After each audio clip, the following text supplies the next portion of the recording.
Okay, so Dr. Grubbs actually stated that Egypt was the breadbasket of the ancient world. So we have here representation of the Nile, and they were wealthy, they were a protected and peaceful society, they had writing.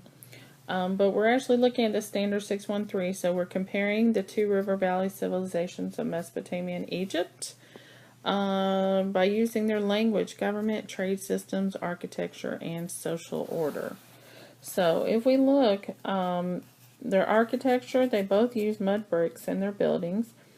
Now, for the pyramids, Egyptians actually had stones from other places.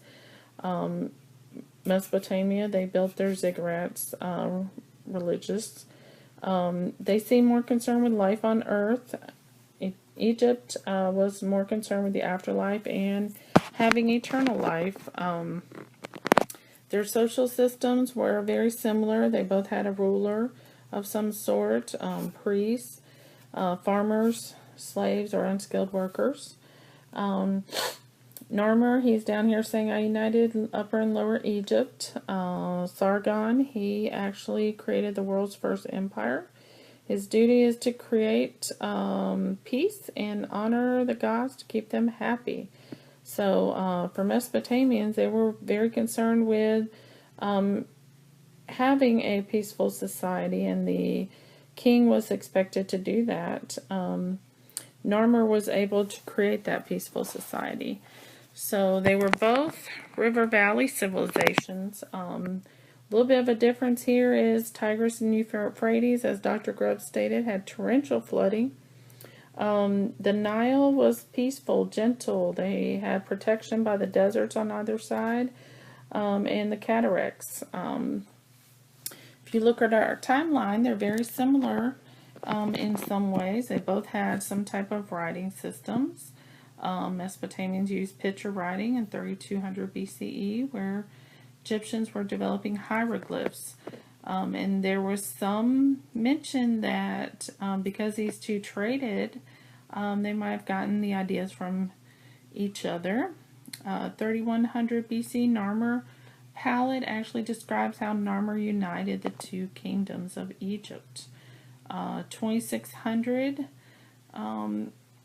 BCE, the royals in Mesopotamia were actually buried with their attendants and some other items. So there is a suggestion there that they might actually have some similarities with some of the higher class citizens actually being buried with items they might need later on. In 2375, the pyramid texts actually describe how you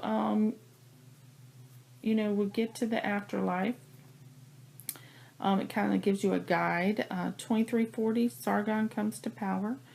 2100 BC in Egypt, they wrote a hymn to the Nile, which kind of describes how important the Nile is. And 24th century BCE, there were some letters in Mesopotamia which kind of spoke about trade. In 6th century Egypt, they introduced camels, and that was interesting because normally camels were something that you automatically think were there because of the desert area, but they weren't. So they both had trade systems. Now in Mesopotamia, they actually developed tokens in 8000 BCE, which the writing kind of moved here to 3100 BCE. This was a symbol for bread. I also included in 1822 the Rosetta Stone because that was kind of the key to unfolding our hieroglyphics and us being able to decode Egyptian writing and find out all about their amazing society. Now back to the question on whether you can or not, you can say definitely that Egypt was the breadbasket of the ancient world.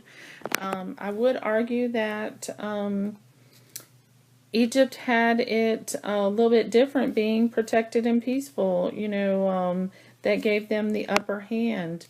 If you're constantly having to worry about being flooded out and rebuilding your society, you are going to have to worry about invasion from other people, whereas Egypt was able to develop that wealth and concentrate and focus on building these great pyramids and wonders that they were able to build. And my sources for this, Dr. Grubbs, of course. And then we had the video from PBS on the pyramid, the ancient Egyptian world, and the ancient Near Eastern world.